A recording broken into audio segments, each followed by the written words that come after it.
Hello friends, academic study point के इस channel पर आपका स्वागत है।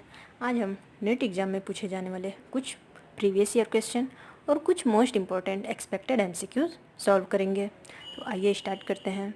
यदि आपने चैनल को सब्सक्राइब नहीं किया है तो चैनल को सब्सक्राइब करें। देखते हैं first question. Which among the following is the constitutional body appointed by the president every 5 years to review centre state financial relationship. निम्नलिखित में से कौन केंद्र सरकार के वित्तीय संबंधों की समीक्षा करने के लिए हर 5 साल में राष्ट्रपति द्वारा नियुक्त संवैधानिक निकाय है? Option A finance commission, option B inter state commission, option C inter state council and option D zonal council. आप वीडियो को पॉज करिए और आंसर करने की कोशिश करिए। इससे आपका प्रिपरेशन लेवल पता चलेगा कि आप अपने अपकमिंग एग्ज़ाम के लिए कितने प्रिपेयर हैं। देखते हैं इसका राइट आंसर। इसका राइट आंसर है option A finance commission. Finance commission एक कॉन्स्टिट्यूशनल बॉडी है जिसकी स्थापना संविधान के अनुच्छेद 280 के अनुसार हर 5 साल में भारत के राष्ट्रपति द्वारा केंद्र सरकार के वित्तीय संबंधों की समीक्षा करने के लिए की जाती है। Next, which of the following statement is not true? निम्न में से कौन सा कथन सत्य नहीं है? Option A an institution called higher judicial in India was formed in 1862। भारत में उच्च न्यायालय नामक संस्था का गठन सबसे पहले 1862 में हुआ था। Option B in part 6 of the constitution articles 214 to 231 talk about the formation and powers of higher courts. संविधान के भाग 6 में अनुच्छेद 214 से 231 तक उच्च न्यायालयों के गठन और शक्तियों की बात कही गई है। Option C Delhi is the only union territory that has its own higher judiciary. केवल दिल्ली ऐसा संघ शासित राज्य है जिसका अपना उच्च न्यायालय है। Option D parliament determines the number of जज इन द हायर जुडिशरी। उच्च न्यायालय में न्यायाधीशों की संख्या का निर्धारण संसद करती है। आप क्वेश्चन को ध्यान से पढ़िए और फिर आंसर करने की कोशिश करिए। ऐसे क्वेश्चन देखने में बड़े ज़रूर होते हैं बट टफ नहीं। आप थोड़ा सा ध्यान देंगे तो इस क्वेश्चन को आसानी से सॉल्व कर सकते हैं। इस क्वेश्चन में ध्यान देखिए, नॉट पूछा गया है। तो आइए इसके ऑप्शन देखते हैं।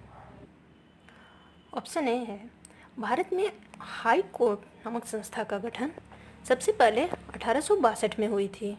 यह बिल्कुल सही है क्योंकि कलकत्ता, बम्बई और मद्रास हाई कोर्ट की स्थापना 1862 में ही हुई थी। ऑप्शन बी संविधान के भाग 6 में अनुच्छेद 214 से 231 तक हाई कोर्ट के गठन और शक्तियों की बात कही गई है। यह भी सही है जो इंडियन कॉन्स्टिट्यूशन में आता है। एंड सी दिल्ली एकमात्र ऐसा संघ शासित राज्य है जिसका खुद का अपना हाई कोर्ट है। यह भी सही है। इस प्रकार ऑप्शन डी यह रॉन्ग हो जाएगा। हाई कोर्ट में न्यायाधीशों की संख्या का निर्धारण संसद करती है। यह सही नहीं है क्योंकि संविधान में हाई कोर्ट के न्यायाधीशों की संख्या के बारे में कोई उल्लेख नहीं है। न्यायाधीशों की संख्या को राष्ट्रपति अपने विवेक के अनुसार समय समय पर निर्धारित करते हैं। देखते हैं next question. In which schedule of Indian constitution the territorial extent of Indian states and union territories in prescribe. भारतीय संविधान की किस अनुसूची में भारतीय राज्यों और केंद्र शासित प्रदेशों की क्षेत्रीय सीमा निर्धारित है? Option A first schedule, option B second schedule, option C third schedule, option fourth schedule. इसका राइट आंसर है option A first schedule.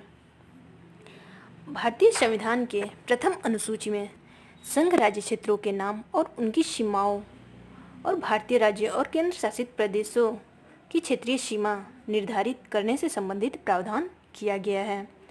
Other option को भी देख लेते हैं। सेकेंड ऑप्शन में वेतन भत्ते विशेषाधिकार संबंधित प्रावधान है।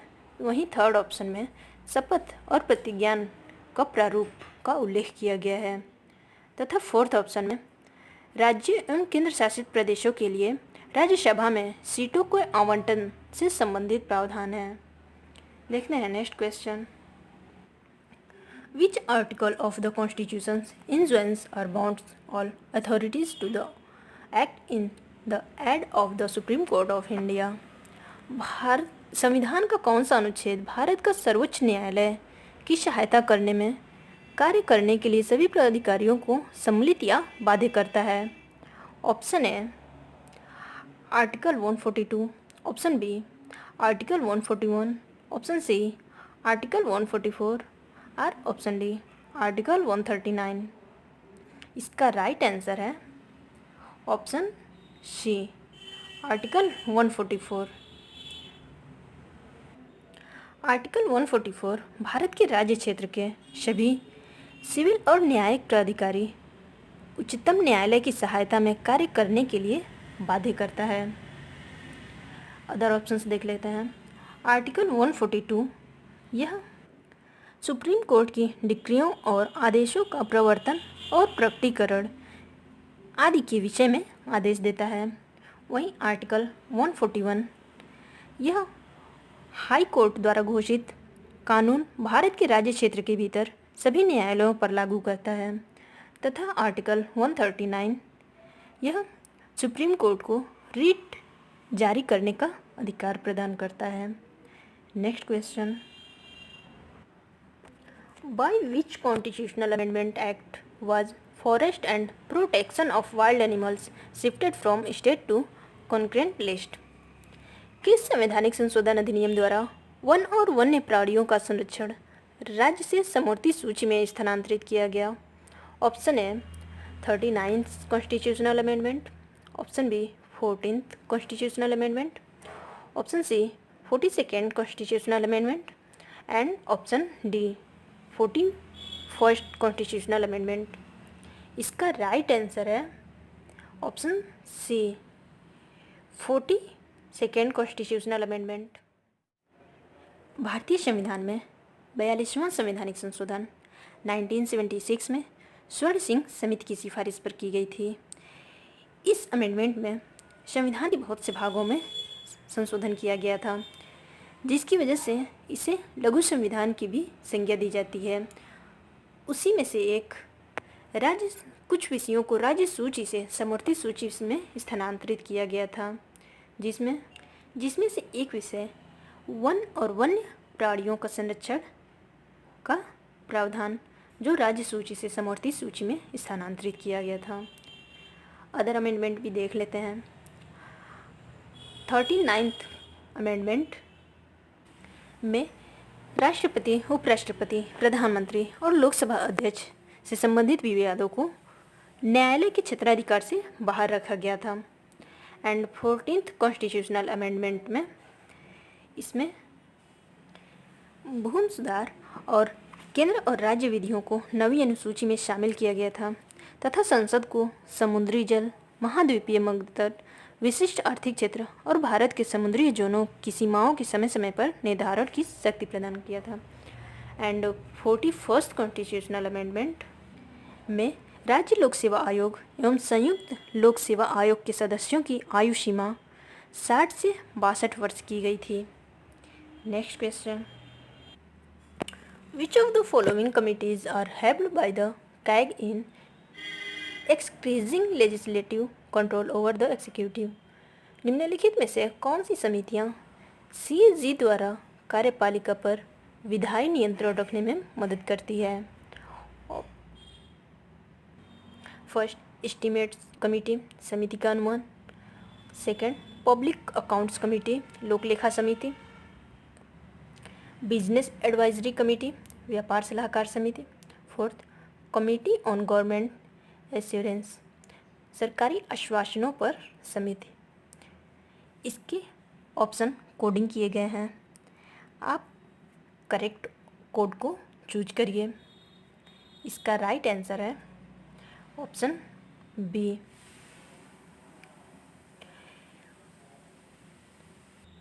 Only first and second. Estimate committee and public account committee CAG द्वारा कार्यपालिका पर विधायी नियंत्रण रखने में मदद करती है। Next question, by which amendment of the constitution can the same person be appointed as governor of an one or more states or lieutenant governor of the union territory? किसके द्वारा संविधान में संशोधन करके उसी व्यक्ति को एक या अधिक राज्यों का राज्यपाल या केंद्र शासित प्रदेश के उपराज्यपाल नियुक्त किया जा सकता है? इसका राइट आंसर है ऑप्शन बी, 7th अमेंडमेंट 1956 के द्वारा यह प्रावधान किया गया कि एक ही व्यक्ति एक या अधिक राज्यों का राज्यपाल या केंद्र शासित प्रदेश का उपराज्यपाल नियुक्त किया जा सकता है। अदर अमेंडमेंट देख लेते हैं। 6th अमेंडमेंट में केंद्रीय सूची में कुछ नए विषयों को शामिल किया गया था। वहीं 5th अमेंडमेंट में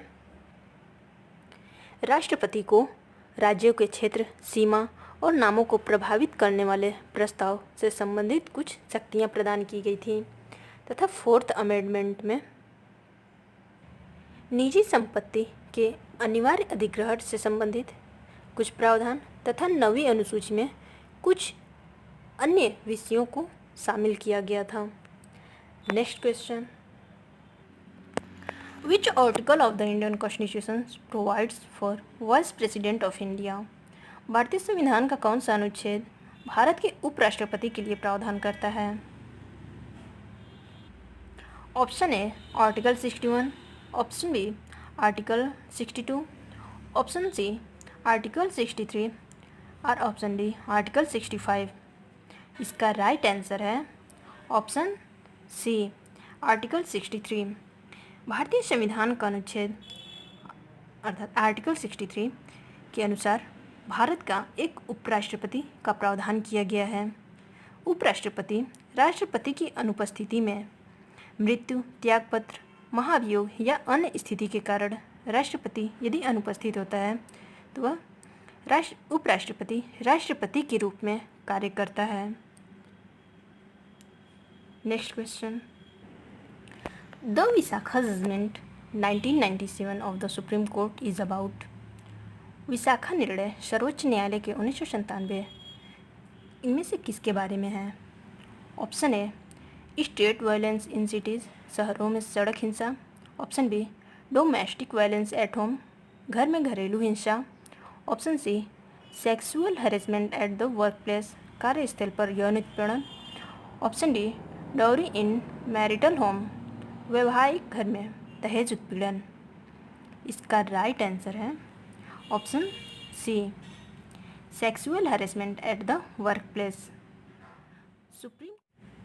सुप्रीम कोर्ट ने Vishakha versus state of Rajasthan case 1997 में sexual harassment at the work place अर्थात कार्यस्थल पर यौन उत्पीड़न के रिगार्डिंग अपना जजमेंट दिया था। Next question, which of the following accurately explains equal protection of law in article 14 of India's constitution?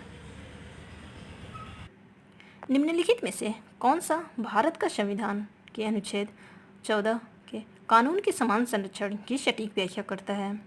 Option A each individual is entitled to get equal treatment before the law, प्रत्येक व्यक्ति कानून के समक्ष समान उपचार पाने का हकदार है। Option B under similar circumstances individuals are entitled to get equal protection of the law, समान परिस्थितियों में व्यक्ति कानून का समान संरक्षण पाने का हकदार है। Option C equal protection of the law may be subjected to reasonable restriction, समान सुरक्षा कानून की उचित प्रतिबंध के अधीन किया जा सकता है। Option D it implies that differential treatment under law is not permissible under any circumstances, यह तात्पर्य है कि कानून के तहत अंतर उपचार किसी भी परिस्थिति में अनुमेय नहीं है। इसका राइट आंसर है ऑप्शन बी।